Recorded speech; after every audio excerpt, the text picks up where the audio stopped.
माँ का जादुई लहंगा की कहानी। बहुत समय पहले की बात है। दासपुर नामक गांव में पूजा अपने चाचा चाची के साथ रहती थी। पूजा की चाची सुमन बहुत ही कठोर स्वभाव की औरत थी। बिल्कुल नहीं चाहती थी कि पूजा उसके घर में रहे। सुमन रेखा को बहुत ज्यादा परेशान करती थी ताकि वो उसके घर से भाग जाए। उसके घर का सारा काम करती थी। झाड़ू पोछा से लेकर किचन तक का सारा काम पूजा से ही कराती थी। सुमन सारा दिन आराम करती थी। सुमन पूजा को पूरे दिन में बस एक ही वक्त का खाना देती थी। शाम को वह भी रूखा सूखा देती थी। पूजा महारानी इतनी आराम से क्यों सो रही थी? तुझे पता नहीं है क्या आज मेरी बहन मुझसे मिलने आने वाली है? अच्छे से घर की सफाई कर।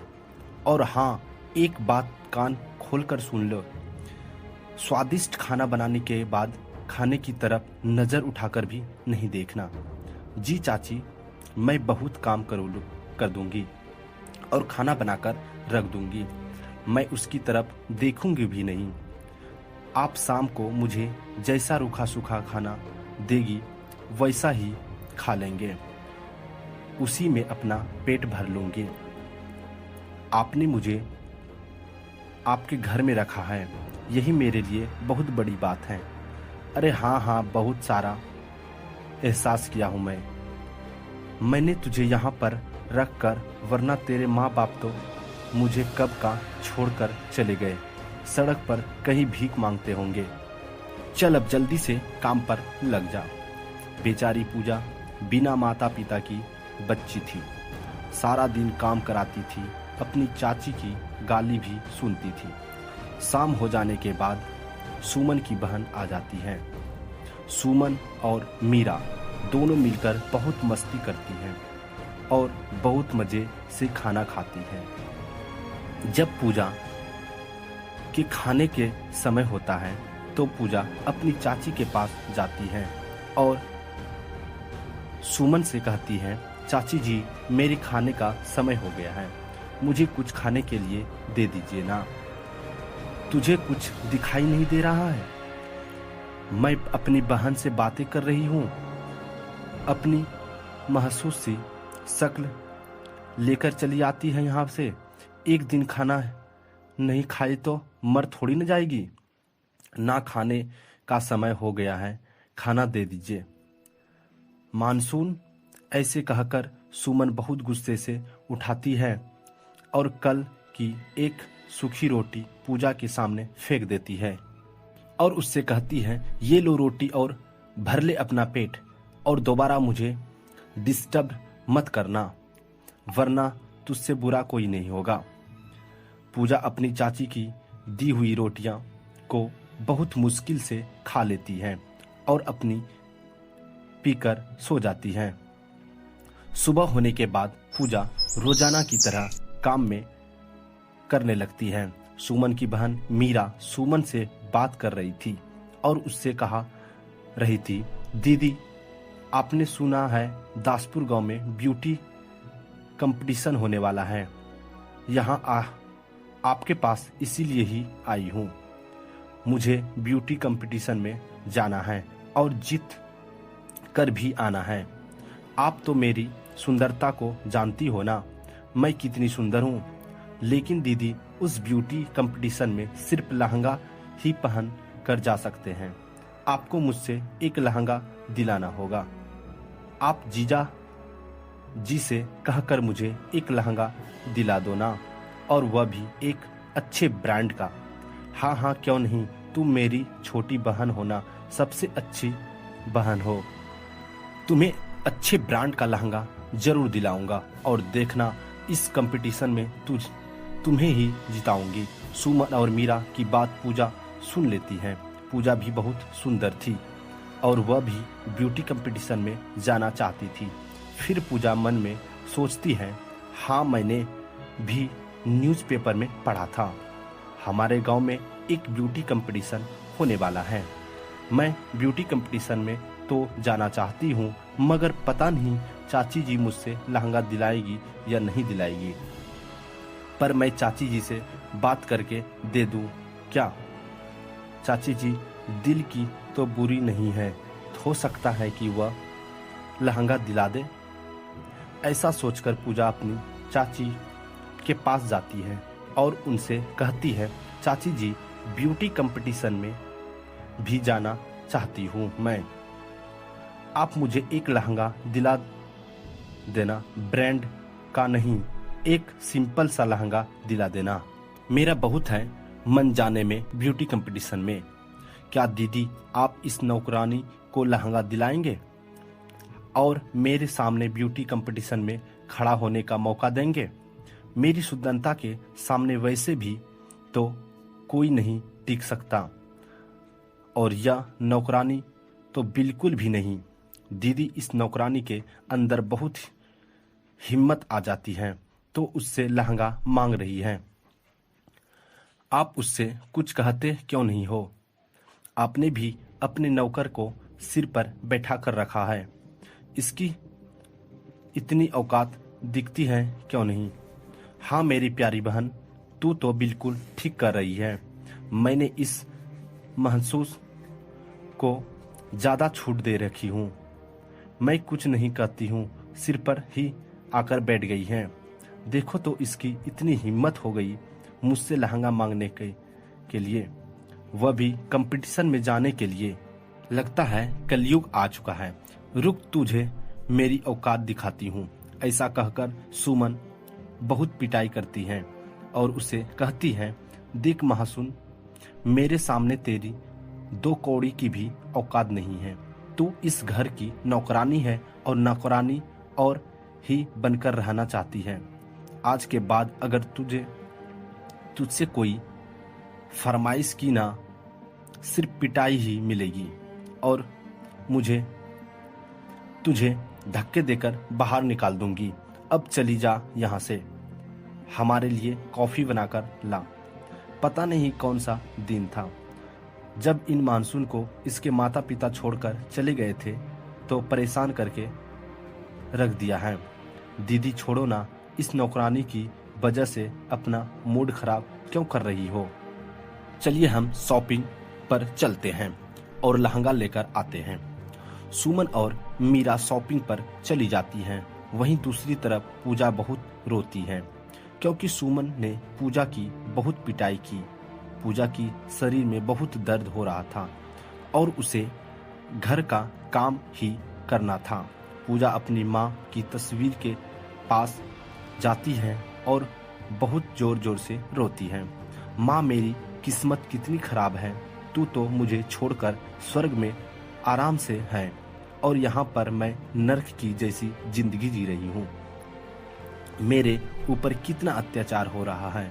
मैं ब्यूटी कंपटीशन में जाना चाहती हूँ मगर जा नहीं सकती।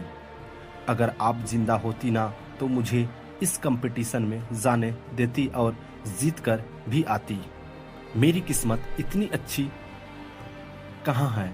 मैं कंपटीशन में नहीं जा सकती क्योंकि मेरे पास लहंगा ही नहीं है। अगर आप दोनों जिंदा होते तो मैं अपना हर सपना पूरा कर सकता था। मुझे कभी किसी की पिटाई नहीं सहनी पड़ती थी और ना ही किसी का अत्याचार सहना पड़ता। मुझे छोड़कर क्यों चली गई माँ? पापा, मुझे छोड़कर आप क्यों चले गए? ऐसे कहकर पूजा बहुत जोर जोर से रोने लगती है। तभी आवाज आती है। आवाज कहीं और से नहीं बल्कि पूजा की माँ की तस्वीर से आ रही थी।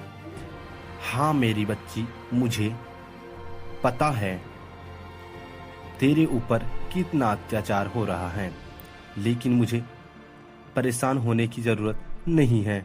मैं हमेशा तेरे साथ हूँ। बेटा तू कंपटीशन में जरूर जाएगी। मेरी बच्ची, तेरे सपना जरूर पूरा होंगे। मैं जानती हूँ बचपन से तुम्हारा सपना था ब्यूटी कंपटीशन में जाने का। अब जब तुम्हें जाने का मौका मिला तो तू पीछे नहीं हटेगी। मेरे बच्ची, तुझे एक लहंगे की जरूरत है ना? मेरी माँ मुझे एक जादुई लहंगा देती है। माँ आप मुझसे बात कर सकती हो?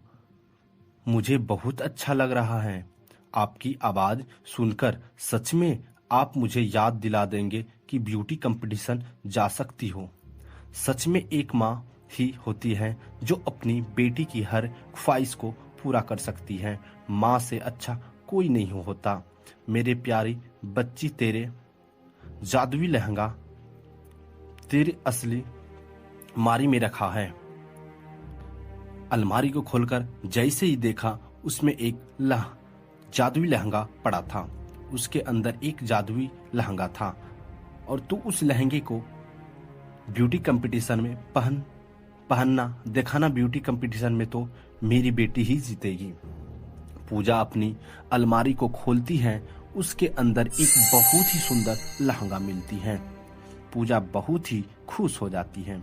वहीं दूसरी तरफ सुमन और मीरा शॉपिंग करके वापस आ जाती है और एक सुंदर लहंगा लेकर वापस आती हैं।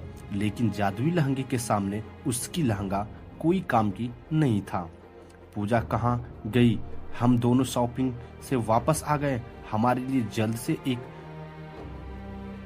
फ्रेश जूस लेकर आ। कामचोर, बाहर कितनी गर्मी थी, मैं तो गर्मी में मार हो गए। पूजा सुमन और मीरा के लिए फ्रेश जूस लाती है। ऐसे ही समय बीत रहा था और वह दिन भी आता जाता है। जिस दिन ब्यूटी कंपटीशन होना था, सुमन और मीरा ब्यूटी कंपटीशन में चली जाती है। इसके जाने के बाद पूजा भी लहंगे को पहनकर ब्यूटी कंपटीशन में पहुंच जाती है। पूजा अपने से भी ज्यादा सुंदर हो जाती है। वहां पर पूजा के ऊपर से किसी की नजर हट ही नहीं रही थी, क्योंकि पूजा की जादुई लहंगा बहुत ही चमक रही थी। पूजा बहुत सुंदर लग रही थी और आखिर पूजा उस ब्यूटी कंपटीशन को जीत ही जाती है। घर आने के बाद सुमन और मीरा आग बबूला हो जाती हैं और पूजा से कहती हैं, क्यों रे महसून, जब तुम्हारे पास इतना सुंदर लहंगा था तो तू मेरे पास लहंगा मांगने क्यों आई थी? अब मुझे सच सच बता, तेरे पास यह लहंगा आया कहाँ से? चाची जी, मुझे मेरे स्वर्गवासी माँ ने दिया था। यह कोई मासूम लहंगा नहीं है। मेरे माँ ने मुझसे यही बताया था। दीदी यह कहकर सच ही रही है। तब इस नौकरानी ने यह लहंगा पहना था तो यह बहुत ही सुंदर लग रही थी। हमें यह लहंगा छीन लेना चाहिए। यह जादुई लहंगा तेरे, मेरे और आपका होना चाहिए। हम और भी ज्यादा सुंदर हो जाएंगे और अमीर भी। उसके बाद हम इस नौकरानी को यहाँ से धक्के मारकर घर से बाहर निकाल देंगे। इस जादुई लहंगे को पहनकर मैं एक बहुत बड़ी कंपटीशन में जाऊंगी, फिर मुझे कोई टक्कर नहीं दे सकता। मीरा की बातें सुनकर सुमन बहुत ही खुश हो जाती है और पूजा वह जादुई लहंगा छीन कर मीरा को दे देती है। जैसे ही मीरा उस लहंगे को पहनती है, मीरा बहुत ही ज्यादा बदसूरत हो जाती है और सुमन भी चौंक जाता है। तभी लहंगे से एक आवाज आती है, यह जादुई लहंगा है। यह लहंगा अच्छे लोगों को काम आता है, बुरे लोगों को काम नहीं आता है। तुमने बेचारी पूजा के ऊपर बहुत ही अत्याचार किया है। सुमन, तुम्हारी बहन को इसकी सजा मिल गई। अब तुम्हारी बहन हमेशा ही बदसूरत ही रहेगी और इनकी सजा तुम्हें भी मिलेगी। तुम भी हमेशा के लिए बदसूरत हो जाओगी। तभी उस जादुई लहंगे से एक रोशनी आती है और सुमन भी उस रोशनी की वजह से बदसूरत हो जाती है। सुमन से लेती है और लहंगा लेकर उसके घर से चली जाती है। पूजा उस लहंगे को मदद से बहुत अमीर हो जाती है और गरीब और बेसहारा लोगों की मदद करती है और खुशी खुशी अपना जीवन बिताती है। तो दोस्तों, कैसी लगी आपको ये कहानी? अगर आपको अच्छी लगी तो इस वीडियो को लाइक कर दें और चैनल को सब्सक्राइब कर दें और अपने दोस्तों के साथ शेयर ज़रूर करें। तो मिलते हैं एक नई कहानी में।